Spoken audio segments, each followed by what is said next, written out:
নমস্কার বন্ধুরা, আশা করছি তোমরা যে যেখানে আছো সকলেই ভালো আছো। আমিও বেশ ভালো আছি গো বন্ধুরা। এখন বাজে সকাল 7টা, আর আজকে আমি উঠেছি একটু বেলাতে, ওই 6টার সময়। আর কি বলো তো, এখন না ঘুম থেকে উঠতে আমার খুব দেরি হয়ে যাচ্ছে। তো যাই হোক, উঠলাম, উঠে চোখে মুখে জল দিলাম, তারপরে ঝাঁট দিলাম, ঝাঁপটা তুললাম, তারপরে জল গরম করলাম, ব্রাশ করলাম, তারপরে চা করলাম, চা খাওয়া দাওয়া হলো, চায়ের বাসনগুলো ধুয়ে নিয়েছি। তারপরে এই যে চলে এসেছি আমি আমার এই নিত্যদিনের কাজ, কাঁথা বালিশ তুলতে। আর বন্ধুরা দেখছো বিছানাটার কি অবস্থা। আর কি জানো তো, আমার না সময়ের কাজ সময়েই করতে ভালো লাগে। আর এই বাসি বিছানাটা, এটা যদি আমার তুলতে খুব দেরি হয় না, তাহলে আমার খুব অস্বস্তি বোধ হয়। তাই এই বাসি বিছানাটা আর ওই ঝাঁট দেওয়া, এগুলো কিন্তু আমি খুব সকাল সকালই সেরে নিই। তো চলো, বিছানাটা আমি এখন পরিপাটি করে গুছিয়ে নিচ্ছি। বিছানাটা আমার ওই দিকে গুছানো হয়ে গেছে, এবার আমি চলে এসেছি এই দিকটাতে। আর দেখছো তো এই দিকের কি অবস্থা। ওই দেখো, জানলাতে আমার ফ্যানটি তোলা আছে, আর এই ফ্যানটাতে না প্রচুর ধুলো পড়েছে। আর কি বলো তো, আর তো কয়েকদিন বাদে ফ্যান চালাতে হবে মনে হচ্ছে। এখনই দুপুরের দিকে গরম লাগছে, কিন্তু রাত্রেবেলায় খুব ঠান্ডা আছে। তাই এই যে এখনও লেপগুলো আমার দরকার হচ্ছে। তো যাই হোক, বলতে বলতে আমার কাঁথাটাও গুছানো হয়ে গেল। আর ওই যে ফ্যানটা আছে, ওর ওই উপরের জানলার পাল্লাগুলো খুলে দিই। আর ওই দিকে একটা জানলা আছে, ওটা তোমরা দেখতে পাচ্ছ না, ওটাকেও কিন্তু খুলে দেব। তো চলো বন্ধুরা, বিছানাটা আমার গুছানো হয়ে গেছে। এবার বালিশগুলো রেখে আমি মশারিটাকে ফোল্ড করে নেব। তারপরে বন্ধুরা দেখো, আমি চলে এসেছি এই দুয়ারটা লাথা দিতে। হ্যাঁ গো বন্ধুরা, আর এই যে দেখছো, ওদের জ্বালায় মনে হচ্ছে ঘর দুয়ার ছেড়ে ছুড়ে বনে চলে যায়। কারণ কি বলতো, ওগুলো হচ্ছে রক্তবীজের বংশ। যেখানেই এক ফোঁটা রক্ত পড়বে সেখান থেকেই ওদের উৎপত্তি হয়। আর এই যে বন্ধুরা, ওদের বলতে কাদের কথা বলছি বলো তো, ওই যে ইঁদুরদের কথা। দেখছো গোটা দুয়ার কি করেছে, একেবারে গর্ত করে। আজকে লাতা দিয়ে গর্ত বুঝেছি, তো কালকে আবার করছে এ ঘরে করছে, তো আজকে বুঝিয়ে দিচ্ছি, তো অন্য দিন আবার ওই ঘরে করছে। এভাবে লাতা দেওয়ার সময় খুব দেরি হয় আমার লাতা টানতে। কারণ এই যে গর্ত দেখলে না থাকা যায় না, আর গর্ত দেখে থাকাটাও ঠিক না। কারণ গর্তের মধ্যে অনেক কিছুই ঢুকে যেতে পারে, তাই গর্ত দেখলেই বুঝিয়ে দিই। আর এই যে দেখছো, গর্তের মধ্যে থেকে আমি পলিথিনগুলো বার করলাম। ওগুলো গতকাল রাত্রে বুঝে দিয়েছিলাম, কারণ রাত্রেই গর্তটা হয়েছিল। তো তখন তো আর মাটি দিয়ে বুঝতে পারিনি, তাই এখন ওই যে মাটি খুঁজে আনলাম, তারপরে গর্তটাকে বুঝিয়ে দিলাম। আর এই যে দেখছো, নড়াটাই করে ঠুকছি, কারণ এমনি বুঝলে তো হবে না। নড়াটাই করে যত ঠুকছি তত ভিতরের দিকে কিন্তু গর্তটা বাড়ছে। আর পুরোপুরি ভালো করে না বুঝলে আবারও কিন্তু গর্ত হয়ে যাবে। তো দেখো, এতটাই গর্ত হয়ে গেছে যে নড়াটা কিন্তু ঢুকে যাচ্ছে। আমি গর্তটা ঠুকে ঠুকে মাটিটা ঠুকিয়েছি, তারপরে এখন নড়াটাকে এখানে ধুয়ে নিচ্ছি। এখানে দেখলাম ধোয়া হলো না, আর ওই দিকে যেয়ে আমি নড়াটাকে ধুয়ে নিলাম। কারণ কি বলো তো, নোড়াটাকে ধুয়ে ওর মায়ের কাছে, মানে শিলের কাছে রেখে দেবো। কারণ শিল হচ্ছে মা ষষ্ঠী, আর কালকেই তো হচ্ছে তোমার ষষ্ঠী পুজো। তো চলো, আমার ওদিকে গর্ত বুঝানো হয়ে গেল, লাতাটাও দিয়ে দিয়েছিলাম।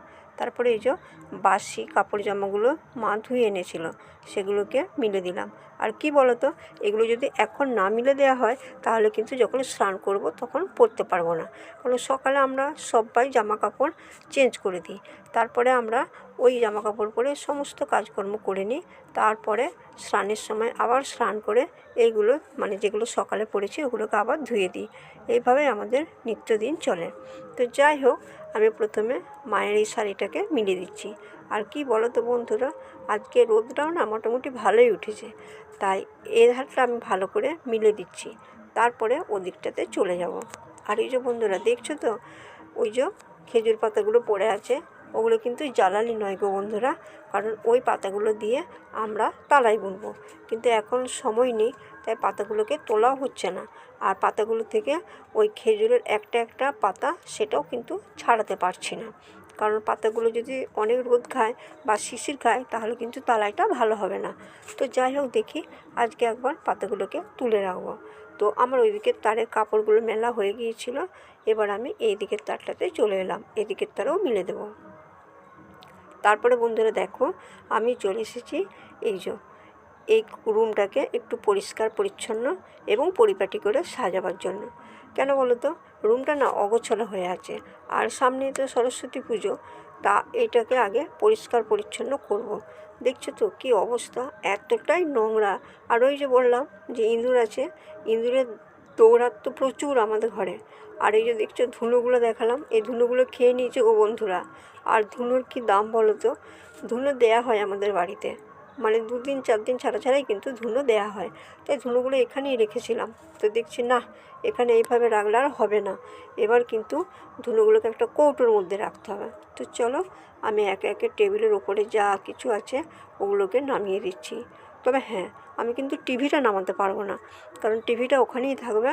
আমি টিভিটাকে আগে ঝেড়ে মুছে ওই দিকে সরাবো, দিয়ে আবার এদিকেও সরাবো। এইভাবে কিন্তু টিভিটার গায়ের ধুলোগুলো আমি এভাবেই এখানেই ঝেড়ে নেব।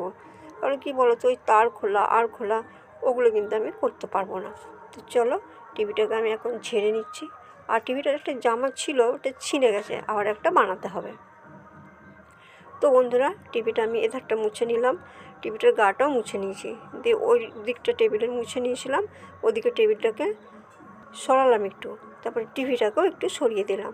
তারপরে আমি টিভির এই দিকটা মুছে নিচ্ছি, কারণ এদিকেই তো টিভিটা ছিল, তাই টেবিলের এ ধারটাও ভালো করে মুছে নিচ্ছি। দিয়ে এবারে ওই যে টিভিটাকে আমি এদিকে নিয়ে চলে আসবো। আর এই যে দেখছো নিচেতে বইগুলো আছে, বই আছে, খাতা আছে, তারপরে বাবার ছবি আছে, অনেক কিছুই আছে। তো এগুলোকেও আমি আজকে ঝাড়পোছ করে নেব। কারণ কি বলো তো, একদিনে করলে না কাজের চাপটা খুব বেড়ে যায়। আর এই যে মাটির ঘর বলো বা ওই ইটের ঘর বলো, এগুলো পরিষ্কার পরিচ্ছন্ন করাটা না অত সহজ ব্যাপার না গো। কারণ এর জন্য না প্রচুর পরিশ্রম করতে হয় আর সময়ও দিতে হয়। কিন্তু কি বলো তো, মানে মধ্যবিত্তের সংসার তো, সব কাজ আমাদের একাকেই করতে হয়। তাই কোনটা যে করব আর কোনটা যে না করব, মানে সেই নুন আনতে পান্তা ফোড়াবার মতন, এটা করব না ওটা করব ভেবে উঠতে পারি না। তাই যখন উৎসব অনুষ্ঠান হয় তখনই একটু বাড়িতে সাজগোজ বা বাড়িটা একটু পরিপাটি করে সাজানো গোছানো হয়। তো সামনে যেহেতু সরস্বতী পূজা, তাই এই কাজ। তো দেখছো বন্ধুরা, আমি টিভিটাকে ভালো করে সাজিয়ে গুছিয়ে ওখানে রেখে দিলাম। এবার এই যে দেখছো এখানে আছে তোমার ওই যে টোকার মধ্যে আছে আবির বা আরও কি টুকিটাকি জিনিস আছে, সেগুলো আমি দেখে নিচ্ছি, কারণ লাগবে তো পূজাতে। তো কী আছে আর কি নেই সেগুলো আমি দেখে নিলাম। আর এই যে দেখছো বন্ধুরা বাটিটা, মানে এটা কাঁসার বাটি, এই যে এটা সেই কিনে আনাই হয়েছিল, কিন্তু সে থেকে না এটা ব্যবহার করা হয়নি, এটা ঠাকুর পূজার জন্যই আনা হয়েছিল। তো চলো ওদিকে আমার একে একে সমস্ত ঝাড় মোছ সব হয়ে গেছে, খাতাপত্র বই সব নামিয়ে নিয়েছি। আর আজকে না এদিকটা ভালো করে লাতে দিয়ে দিচ্ছি, টেবিলটাও ধুয়ে রাখছি, কারণ কালকেই তো সরস্বতী পুজো। আর কালকে না অত কাজ একসাথে করা যায় না, কারণ কখন পুজো করব, কখন এগুলো করব, তাই আজকে যতটা পারি করে নিচ্ছি। আর কালকেও একবার এদিকটা লাতাটা দিয়ে দেবো, কারণ সঙ্গে সঙ্গে লাতে দিলে না আলপনাটা ভালো হয় না, তাই আজকে একটু ঘন করে লাতে দিয়ে দিচ্ছি। আবারও কালকেও কিন্তু এদিকটা আমি লাতা দিয়ে দেবো, কিন্তু দেখবে কালকে যখন লাতা দিয়ে আলপনা দেবো না খুব ভালো লাগবে। আর এই যে বন্ধুরা দেখতে পাচ্ছ লাঠিটা, এই লাঠিটা হচ্ছে আমার পিসেমশাইয়ের। ওই পিসেমশাই মারা যাওয়ার পরে বাবা এনেছিল, কিন্তু বাবা লাঠি নিয়ে চলতো না, বাবা লম্বা ছিল কিন্তু বাবা সোজা হয়েই চলতো আমৃত্যুকাল পর্যন্ত। এখন তো আর বাবা নেই, এই লাঠিটাই এখন স্মৃতি হয়ে আমি দেখছি। তো চলো বন্ধুরা আমি এদিকটাও ভালো করে লাতাটা দিয়ে দেবো। আর এই যে বন্ধুরা দেখছো মাটির ঘর, ওই যে বললাম যে যত সাজাতে পারবে ততই ভালো লাগে, মানে সেই যে একটা প্রবাদ আছে যে সাজালে কুচুলি ঘর আর নিকলে কুচুলি ঘর আর সাজালে কুচুলি বর। তো চলো বন্ধুরা আমি এখন লাতাটা দিয়ে দিচ্ছি। আর এই যে দেখছো টেবিলের তলাটায় হাতটা ঢুকিয়ে দিচ্ছি। আর বন্ধুরা তোমরা কিন্তু আমাকে কেউ লাইক দিচ্ছ না, কমেন্ট করছো না, সাবস্ক্রাইবও করছো না, তাহলে আমি কি করে এই পথে এগোবো বলো বন্ধুরা? আমার ভিডিও কি তোমাদের ভালো লাগছে না? যদি ভালো না লাগে সেটাও কমেন্টে লেখো, যদি ভালো লাগে সেটাও লেখো। তো চলো বন্ধুরা আজকের মতন ভিডিওটা আমি এখানেই শেষ করছি গো। ভালো থেকো, আবারও দেখা হবে, টাটা।